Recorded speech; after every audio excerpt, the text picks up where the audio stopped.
बिस्मिल्लाहिर्रहमानिर्रहीम रब्बि इश्रह ली सदरी वयस्सिर ली अमरी वाहलुल उक़दतम मिन लिसानी यफ़क़हू क़ौली वजअल ली वज़ीरम मिन Ahli rabbi ज़िदनी इल्मा rabbi ज़िदनी इल्मा rabbi ज़िदनी इल्मा rabbi यस्सिर वला तुअस्सिर वतम्मिम बिल खैर वबिका नस्तईन अल्लाहुम्मा अजुरनी फ़ी मुसीबती वअख़्लुफ़ ली खैरम मिन्हा अल्लाहुम्मा सल्लि अला सय्यिदिना व मौलाना मुहम्मदिन व अला आलिहि व अस्हाबिहि व बारिक वसल्लम।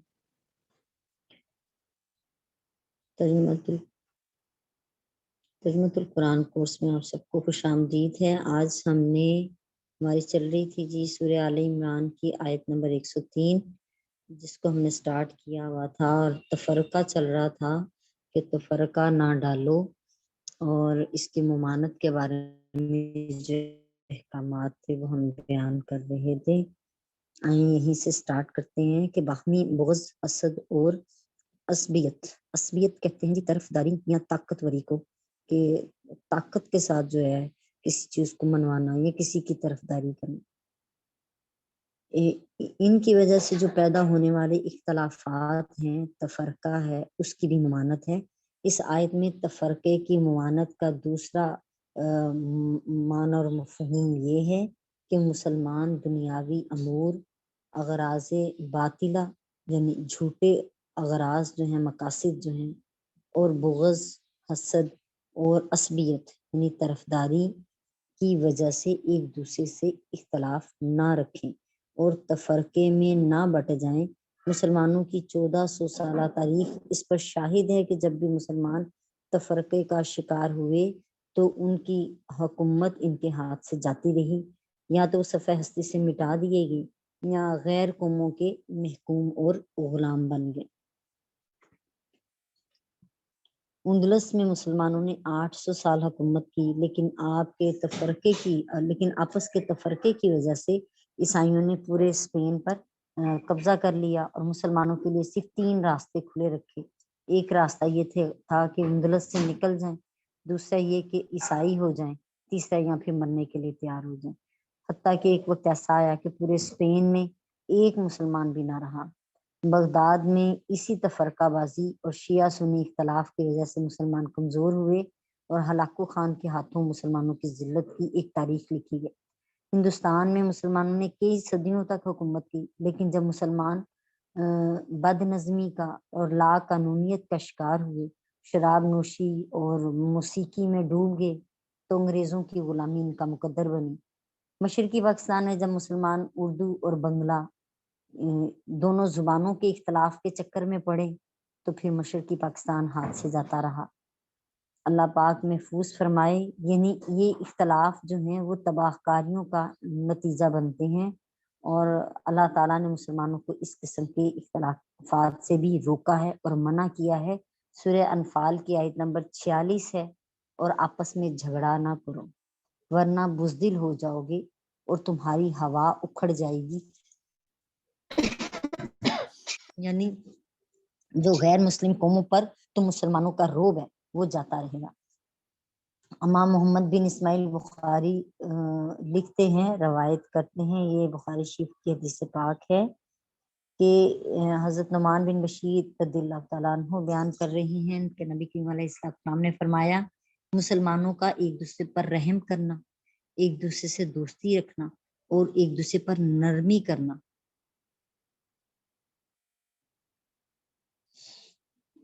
तुम देखोगे कि इसकी मिसाल एक जिस्म की तरह है। सब मुसलमानों की जब जिस्म के एक हिस्से में तकलीफ होती है तो पूरा जिस्म दर्द और तकलीफ से बेकरार रहता है और जागता रहता है।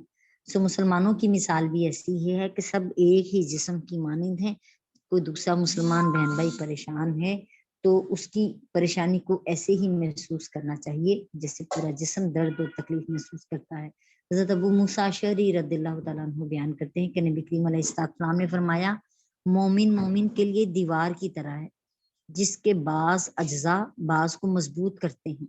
फिर आप सरकार दो आलम अलैहिस्सलाम ने अपनी उंगलियों में डाली और डाल के यूं दिखाई कि हर ईंट ऊपर वाली ईंट को सहारा देती है, नीचे वाली ईंट ऊपर वाली ईंट को सहारा देती है।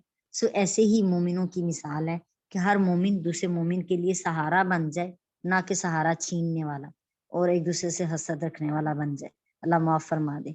हजरत अब्दुल्ला बिन उमर रदिल्लाहु ताला अन्हुमा बयान करते हैं कि नबी करीम अलैहिस्सलाम ने मना में फरमाया, ये कौन सा दिन है? सहाबा इकराम ने कहा, अल्लाह और इसके रसूल बेहतर जानते हैं। आपने फरमाया, ये यौमुल हराम है। आपने फरमाया, क्या तुम जानते हो ये कौन सा शहर है? सहाबा ने कहा, अल्लाह और इसके रसूल ही जानते हैं। आपने फरमाया, ये शहर हराम है। क्या तुम जानते हो कि ये कौन सा महीना है? सहाबा ने अर्ज किया, या अल्लाह और उसके रसूल ही बेहतर जानते हैं। आपने फरमाया, ये माह हराम है। आपने फरमाया, अल्लाह ने तुम पर तुम्हारे खून, तुम्हारे माल और तुम्हारी इज्जतें इस तरह हराम कर दी हैं जिस तरह इस दिन की, इस महीने की और इस शहर की हुर्मत है। यानी क्योंकि ये हज के मौका पर फरमाया है, सो ये दिन भी जो था वो हुर्मत वाला था और वो महीना भी हुर्मत वाला था और वो शहर जो था वो भी हुर्मत वाला था। लिहाजा हुक्म हुआ कि हर मोमिन का जान, माल और इज्जत दूसरे मोमिन पे हराम है। हमें हुक्म नहीं है कि अगर किसी हमारे बहन भाई के अंदर कोई कमी कजी हो, उस तरह की ताकत कुव्वत ना हो जो एक को दी गई है और दूसरे के अंदर नहीं रखी गई। कोई खूबी किसी एक में है, दूसरे में नहीं है, तो हम दूसरे जिसके अंदर वो खूबी ना हो उसकी कमी का प्रचार करते फिरें और उसके इज्जत नफ्स पर हमला करें या उसकी उस कमी का इश्तहार बनाकर चला दें सब तरफ। ये भी गुनाह का काम है। ये इस चीज की इलामत है कि जो ऐसा कर रहा है वो खुद गुरूर और तकब्बुर में मुब्तला है कि जो अल्लाह ने उसको नेमत दी है, उस नेमत को के वजह से, नेमत की वजह से वो गुरूर और तकब्बुर में मुब्तला हो गया। अल्लाह माफ फरमा दे। जो दूसरों की पर्दापोशी नहीं करता, क़यामत वाले दिन अल्लाह ताला भी उसकी पर्दापोशी नहीं फरमाएंगे। हजरत अंस बिन मालिक रदिल्लाहु ताला अन्हु बयान करते हैं कि रसूलुल्लाह सल्लल्लाहु अलैहि वसल्लम ने फरमाया, एक दूसरे से बुग़्ज़ ना रखो, एक दूसरे से हसद ना करो, एक दूसरे से पीठ ना फेरो और अल्लाह के बंदे भाई भाई बन जाओ। और किसी मुसलमान के लिए ये जायज नहीं कि वो अपने मुसलमान भाई को 3 दिन से ज्यादा छोड़े, नहीं 3 दिन से ज्यादा नाराज हो एक दूसरे से और हम कलामी ना करें, ये दुरुस्त अमल नहीं है। हजरत अब्दुल्ला बिन मसूद रदिल्लाहु ताला अन्हु फरमाते हैं कि रसूलुल्लाह सल्लल्लाहु अलैहि वसल्लम ने फरमाया, मुसलमान को गाली देना फिस्क है, यानी गुनाह कबीरा है और इसको कत्ल करना कुफर है। अल्लाह माफ फरमा दे। हजरत अबू जर रदिल्लाहु ताला अन्हु फरमाते हैं कि नबी करीम अलैहिस्सलाम ने फरमाया, कोई शख्स किसी दूसरे शख्स को फिस्क की तोहमत ना लगाए और ना ही कुफर की तोहमत लगाए, वरना अगर वो शख्स इसका मुस्तहिक ना हुआ तो वो फिस्क या कुफर कहने वाले ही की तरफ वापस लौट आएगा। यानी जिसने दूसरे को काफिर बनाया है या दूसरे ने कुफर का फतवा दे दिया उसके बारे में, जबकि वो मोमिन है, और उस पर फिस्क का इल्जाम लगाया, गुनाह का या बदकारी का या इस तरह की नाफरमानी का, तो वो खुद तो जिस पर इल्जाम लगा रहा है अगर वो नहीं है तो उसे तो कुछ नहीं होगा, लेकिन जो कहने वाला है वो खुद उस बीमारी में मुब्तला हो जाएगा और वो कुफर और वो फिस्क उसी की तरफ लौट आएगा। फरमा दें। नबी करीम अलैहिस्सलाम ने फरमाया, हजरत अबू हुरैरा रवायत कर रहे हैं कि हसद से बचो, क्योंकि हसद नेकियों को इस तरह खा जाता है जिस तरह आग लकड़ी को खा जाती है। क्योंकि हम मिनट में फटाफट मुकाबले पे उतर आते हैं, जबकि सब तकसीम अल्लाह ही की है। अल्लाह जो चाहता है वो देता है, अता करता है, और जो ना चाहे तो कोई छीन नहीं सकता, कोई ले नहीं सकता। हजरत अबू हुरैरा रदियल्लाहु ताला अन्हु बयान करते हैं कि नबी करीम अलैहिस्सलाम ने फरमाया, हर पीर और जुमेरात को जन्नत के दरवाजे खोले जाते हैं और इन दोनों दिनों में हर इस बंदे की मगफिरत की जाती है जिसने शिरक ना किया हो, सवाए इन 2 लोगों के इनकी मगफिरत नहीं की जाती जो आपस में अदावत और दुश्मनी रखते हैं। और इनके बारे में कहा जाता है कि इनको मोहलत दो हत्ता कि आपस में सुलह कर लें। तो यानी जो 2 झगड़ पड़े हैं, आपस में नाराज हो गए हैं, तो अल्लाह ताला फरमा रहे हैं कि इन 2 की मगफिरत नहीं की जाती, वरना पीर और जुमेरात को जन्नत के दरवाजे भी खुलते हैं और उस अल्लाह ताला अपने बंदों की मगफिरत कर करके उसमें दाखिल भी फरमाता है उनको। नबी करीम अलैहिस्सलाम ने फरमाया, मैं उसकी कलाई पकड़ के उसको जन्नत के दरमियान में छोड़ कर आऊंगा, जो हक पर होते हुए भी लड़ाई छोड़ दे اور झगड़े को, फितने को ना बढ़ने दे, बल्कि सब्र से काम ले ले, तो नबी करीम अलैहिस्सलाम उसको जन्नत की जमानत दे रहे हैं। सुभान अल्लाह व बिहम्दिही सुभान अल्लाहिल अज़ीम। हज़रत अबू दरदा रज़ियल्लाहु ताला अन्हु बयान करते हैं, नबी करीम अलैहिस्सलाम ने फरमाया, मैं तुमको इस इबादत की खबर दूं जिसका नमाज, रोजा और सदके से भी ज्यादा अजर है। सहाबा ने अर्ज किया, क्यों नहीं या रसूलुल्लाह सल्लल्लाहु अलैहि वसल्लम? आपने फरमाया, दो लड़े हुए लोगों में सुलह कराना, ये नमाज, रोजे और सदके से ज्यादा अजर का बाइस है। सुभान अल्लाह व बिहम्दिही सुभान अल्लाहिल अज़ीम। इसका मतलब ये नहीं कि हम नमाज, रोजा, सदका छोड़ दें, उनकी अपनी अहमियत है, लेकिन सुलह कराना, दो लड़े हुओं के दरमियान सुलह करवा देना जो है ज्यादा अजर व सवाब का बाइस है। हजरत अबू हुरैरा रदियल्लाहु ताला अन्हु बयान करते हैं कि किसी मुसलमान के लिए 3 दिन से ज्यादा अपने भाई से ताल्लुक छोड़ना जायज नहीं, और जिसने 3 दिन से ज्यादा ताल्लुक छोड़ दिया, तर्क कर दिया और मर गया तो वो दोज़ख में जाएगा। अल्लाह अपनी पनाह में रखे। हजरत अब्दुल्ला बिन उमर रदियल्लाहु ताला अन्हु बयान करते हैं कि रसूलुल्लाह सल्लल्लाहु अलैहि वसल्लम ने मिंबर पर चढ़कर ऊंची आवाज में निदा की, ए लोगो जो जुबान से इस्लाम लाए हो और तुम्हारे दिलों तक ईमान नहीं पहुंचा, मुसलमानों को तकलीफ ना दो, इनको आर ना दिलाओ, इनके ऐब ना तलाश करो, क्योंकि जो शख्स अपने मुसलमान भाई के ऐब तलाश करेगा, अल्लाह ताला इस बंदे के अपने ऐबों को जाहिर कर देगा, और जिसके ऐब को अल्लाह जाहिर कर दे, इसको रुसवा कर देगा, खा वो कजावे के अंदर छुपा हो। हजरत इब्ने उमर रदियल्लाहु ताला अन्हु ने एक दिन काबे की तरफ देखते हुए कहा कि ए काबा, तू किस कदर अजीम है और तेरी हुर्मत किस कदर अजीम है, और अल्लाह के नजदीक मोमिन की हुर्मत तुझसे ज्यादा है। सुभान अल्लाह व बिहम्दिही सुभान अल्लाहिल अज़ीम। यानी एक मोमिन इंसान जिसका दिल ईमान से भरपूर है और वो अपने ईमान की हिफाजत करता है और किसी ऐसे अमल का मुर्तकिब नहीं होता जिससे ईमान जाया हो, और अपने ऐसे शख्स की हुर्मत जो है वो काबे से भी बढ़कर है।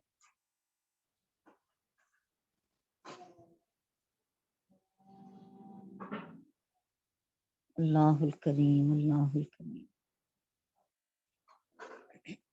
नबी करीम अलैहिस्सलाम से पूछा गया, क्या किसी शख्स का अपनी कौम से मोहब्बत रखना असबियत है? आपने फरमाया, नहीं, लेकिन असबियत ये है कि कोई शख्स जुल्म के बावजूद अपनी कौम की मदद करे।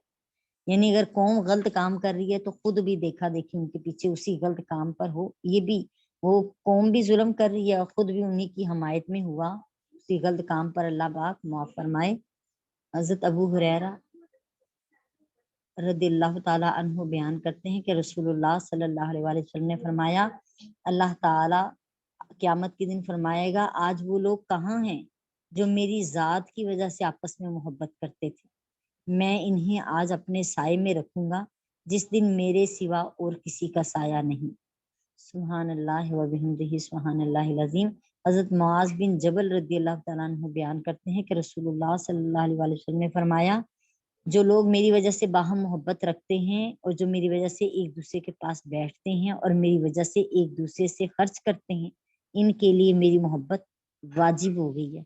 यानी दोस्ती भी अल्लाह ही के लिए और दुश्मनी भी अल्लाह ही के लिए, कि जो अल्लाह ताला के हुक्म के साथ पर नहीं चल रहे, हम उनको जो है उनका बाइकआउट करें और उनको इस चीज पे मजबूर करें कि वो भी अल्लाह के रास्ते पर आ जाएं। जैसे कि हम दुआए कनूत में पढ़ते हैं, व नखलऊ व नतरुकु मन यफजुरुक, कि हम व नखलऊ व नतरुकु, हम अलग हो जाते हैं और हम उसे छोड़ देते हैं, मन यफजुरुक, जो अल्लाह पाक तेरी नाफरमानी करता है।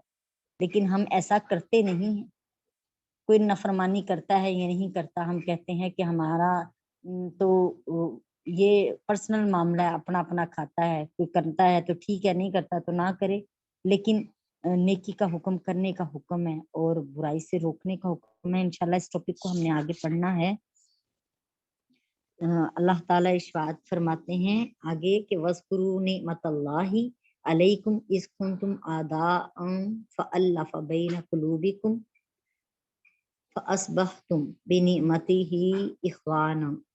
اخوانا اور اپنے اوپر اللہ کی نعمت کو یاد کرو، وذکروا نعمت اللہ، اللہ کی نعمت کو یاد کرو، علیکم جو تم پر کی گئی، اذ کنتم اعداء جب تم ایک دوسرے کے دشمن تھے، فألف بین قلوبکم پس اس نے محبت ڈالی تمہارے دلوں میں، فاصبحتم بنعمتہ اخوانا پس تم ہو گئے اس کی نعمت سے بھائی بھائی۔ اللہ تعالیٰ نے اس آیت کے پہلے حصے میں مسلمانوں کو دین اسلام کی وحدت کے ساتھ متحد رہنے اور مسلمانوں کو اپنی جماعت کے ساتھ وابستہ رہنے اور تفرقہ نہ کرنے کی تلقین کی تھی، اور آیت کے اس درمیانی حصے میں یہ بتایا کہ پہلے وہ تفرقے کا اور انتشار کا شکار تھے، مختلف ٹکڑوں میں گروہوں میں بٹے تھے۔ اللہ تعالیٰ نے ان کو دولت اسلام عطا فرمائی اور وہ سب رشتہ اسلام میں منسلک ہو گئے۔ جو ایک دوسرے کی جان کے دشمن تھے ان کے دلوں میں اللہ نے وہ محبت اور الفت ڈال دی جس سے وہ ایک دوسرے کے بھائی بھائی بن گئے۔ یعنی ہم سب جو ہیں اللہ کی محبت میں گرفتار ہیں، اور اس محبت کی وجہ سے اور اللہ کے نبی کی محبت کی وجہ سے ہم ایک امت ہیں، تو ہم سب ایک ہی تسبیح میں پروئے ہوئے دانے ہیں۔ سب چاہیے کہ اس نعمت کی قدر کریں، یعنی اس اتحاد کی، اس اتفاق کو قائم رکھنے کی کوشش کریں، اور جو ہماری طبیعتوں کے اختلاف ہیں یا ہمارے نظریوں کے اختلاف ہیں اس پر ہم ان کو پسے پشت ڈال کے اسلام کے لیے، اللہ کے لیے، اللہ کے نبی کے لیے ہم سب اکٹھے ہو جائیں اور اللہ کا شکر ادا کریں۔ یہ لوگ پہلے شرک اور بت پرستی کرتے تھے اور دنیا میں کفر کی وجہ سے قتل کیے جانے کے مستحق تھے، جن کو اللہ پاک عرب کے لوگوں کے بارے میں بیان کیا جا رہا ہے کہ شرک کرتے تھے، بت پرستی کرتے تھے، کفر کی وجہ سے قتل کیے جانے کے مستحق تھے اور آخرت میں دائمی عذاب کے سزاوار تھے۔ اب چونکہ اللہ تعالیٰ نے انہیں اسلام کی دولت عطا کر دی ہے، وہ دنیا میں قتل اور آخرت میں دائمی عذاب سے محفوظ ہو گئے ہیں، بلکہ باقی دنیا اور آنے والی نسلوں کے لیے رہنما بن گئے ہیں، ہادی بن گئے ہیں۔ تو عرب کے دو بڑے قبیلے اوس اور خزرج تھے، جنہیں کے زمانہ جاہلیت میں ان کے درمیان 120 سال سے شدید ان کے درمیان دشمنی چلی آ رہی تھی۔ کون سے قبیلے تھے جی؟ اوس اور خزرج، اور ان کے درمیان 120 سال سے شدید عداوت تھی، اور دونوں قبیلے ایک دوسرے کو قتل کرنے کے موقع کی تلاش میں رہتے تھے۔ جب یہ لوگ اسلام میں داخل ہوئے تو ان کی دشمنیاں ایک دوسرے کی محبت میں اور خیر خواہی میں بدل گئیں، تعاون میں بدل گئیں۔ تو یہ اللہ کا بہت بڑا احسان تھا، انعام تھا کہ انہوں نے ایک طویل عرصے کی جنگ کو ختم کیا اور ایک دوسرے سے اسلام کی خاطر، اللہ کی خاطر، اللہ کے نبی کی خاطر ایک دوسرے سے محبت کا اظہار کیا، اور پچھلی ساری چیزیں جو ہے نا وہ ختم کی۔ سورہ انفال کی آیت نمبر 63 میں ہے، اور اللہ نے ہی مسلمانوں کے دلوں میں الفت پیدا کی، اگر آپ زمین کا سب کچھ بھی خرچ کر دیتے تو ان کے دلوں میں الفت پیدا نہیں کر سکتے تھے، لیکن اللہ نے ان کے دلوں میں الفت پیدا کی۔ بے شک وہ بہت غلبے والا اور بڑی حکمت والا۔ ہم دیکھتے ہیں کہ ہمارے دل میں جب ہم سنتے ہیں ہمارے کشمیری بہن بھائیوں کے ساتھ ظلم ہو رہا ہے تو ہمارے دل پر ایک جو ہے غم طاری ہوتا ہے۔ ہم سنتے ہیں کہ برما میں ہمارے مسلمانوں کے ساتھ ایسا ہو رہا ہے، ایران میں مسلمانوں کے ساتھ ہو رہا ہے، شام میں ہو رہا ہے، تو ہمارا دل جو ہے خون کے آنسو ہوتا ہے۔ تو ہم کچھ نہ کچھ ضرور ان کے لیے کر سکتے ہیں، جبکہ موبائل ہمارے ہاتھ میں، تو ہم کیوں نہ اپنے مسلمان بہن بھائیوں کی مدد کریں۔ اللہ تعالیٰ نے یہ آیات اس لیے نازل فرمائی کہ مسلمان ان سے ہدایت حاصل کریں، ان کی ہدایت دائمی اور ترقی پذیر رہے، حتیٰ کہ وہ پھر جاہلیت اللہ کی طرف لوٹ نہ جائیں، جیسے پہلی جاہلیت کی طرح معاملات تھے وہ نہ کریں، اور اپنے اتحاد اور جمعیت کو ٹوٹنے سے بچائیں، کیونکہ اللہ تعالیٰ کی سنت ہے کہ وہ کوئی نعمت دے کر اس وقت تک اس نعمت کو نہیں چھینتا جب تک وہ لوگ اپنے عمل سے خود اس نعمت کو کا نااہل ہونا ثابت نہ کر دیں۔ اس نعمت کی قدر نہیں کریں گے، اگر ان نعمتوں کے تقاضوں کو پورا نہیں کریں گے تو پھر اللہ تعالیٰ یہ نعمت ہم سے چھین لے گا۔ اللہ پاک ہمیں نیکی کی ہدایت دے، ہم ایک دوسرے کی عزت رکھنے والے بن جائیں، ایک دوسرے کو ڈھانپنے والے بن جائیں، ایک دوسرے کی کمی کجی کو چھوڑ دیں۔ کہتے ہیں ایک بزرگ تھے، ان کی محفل میں لوگ آیا کرتے تھے، وہ نیکی کی بات بتاتے تھے کہ جو آگے شخص بیٹھا تھا اس کی صرف ہوا خارج ہوئی، اور اب ہوا خارج ہوئی تو وہ شرمندہ ہو رہا ہے اس بات پہ کہ کہ کیا ہوا کہ محفل کے آداب کے خلاف ہے. سو آواز کے ساتھ ایسا ہوا اور ان بزرگوں نے کے سامنے میرے استاد بیٹھے ہیں اور ان سے شرمندہ ہو رہے ہیں. ان بزرگوں نے یہ اس شخص کو شرمندگی سے بچانے کے لیے یہ ظاہر کیا کہ مجھے سنائی کم دیتا ہے اور میں نے سنا ہی نہیں ہے. سو ساری عمر وہ اس کی اس شرمندگی کو چھپانے کے لیے یہ ظاہر کرتے رہے کہ مجھے سنائی کم دیتا ہے. کتنی بڑی بات ہے کہ وہ صرف ایک آنے والے انسان کو اس کی شرمندگی سے بچا رہے ہیں اور ہم یہاں کوشش کرتے ہیں کہ اگلے کی کوئی نہ کوئی بات ہمارے ہاتھ میں آئے اور ہم اس کو، اس کے ماں باپ کو، اس کے پچھلے اہل خانہ تک کو جو ہے نا شرمندہ کر لیں اور جو ہے نا بتائیں کہ تم کم تر ہو اور ہم جو ہیں تم سے برتر ہیں. اللہ اپنی پناہ میں رکھے اور ہمیں دوزخ کے گڑھوں سے بچا لے. قرآن پاک میں آگے ارشاد ہوا وَكُنْتُمْ عَلَىٰ شَفَا حُفْرَةٍ مِّنَ النَّارِ، اور تم کنارے پر تھے آگ کے گڑھے کے. فَأَنقَذَكُم مِّنْهَا، پس بچا لیا تمہیں اس سے. كَذَلِكَ يُبَيِّنُ اللَّهُ لَكُمْ آيَاتِهِ لَعَلَّكُمْ تَهْتَدُونَ. اسی طرح اللہ تعالیٰ تمہارے لیے بیان کرتا ہے اپنی آیتیں تاکہ تم ہدایت پا جاؤ. اور تم دوزخ کے گڑھے کے کنارے پر تھے تو اس نے تم کو اس سے نجات دی. اللہ اسی طرح تمہارے لیے اپنی آیتوں کو بیان فرماتا ہے تاکہ تم ہدایت پاؤ. آیت کے درمیانی حصے میں اللہ تعالیٰ نے مسلمانوں کو یاد دلایا تھا کہ ان کو انتشار